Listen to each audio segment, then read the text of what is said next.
तो ये कुछ टेक्निक्स होती हैं जो कि आप जिसकी वजह से आप लोगों की अटेंशन को किसी खास पॉइंट के ऊपर, किसी खास सेंटेंस के ऊपर फोकस कराने के लिए यूज़ करते हैं। ये अपने डॉक्यूमेंट की ब्यूटी के लिए भी हम यूज़ करते हैं।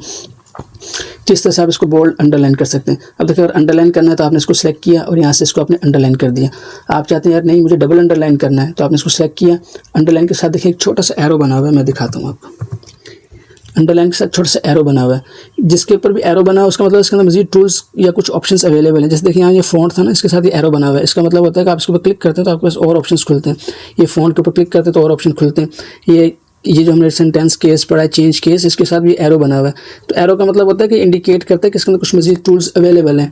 तो अंडरलाइन के ऊपर भी हैं, देखिए यहाँ पे अंडरलाइंस के ऑप्शंस आ रहे हैं। आपने डबल अंडरलाइन करनी है, मोटी वाली करनी है, डॉटेड करनी है, डैश्ड अंडरलाइन करनी है, इस तरह से मुख्तलिफ ऑप्शंस होते हैं। तो आप इनको यूज़ कर सकते हैं। फर्स्ट करें, मैं कहता हूँ मुझे डबल अंडरलाइन करनी है तो देखिए डबल अंडरलाइन होगी। हर जगह नहीं करते, जहाँ ज़रूरत होती है वहीं ये चीज़ें यूज़ करते हैं, लेकिन ये चीज़ें आपके पास अवेलेबल आपको पता हो कि हैं।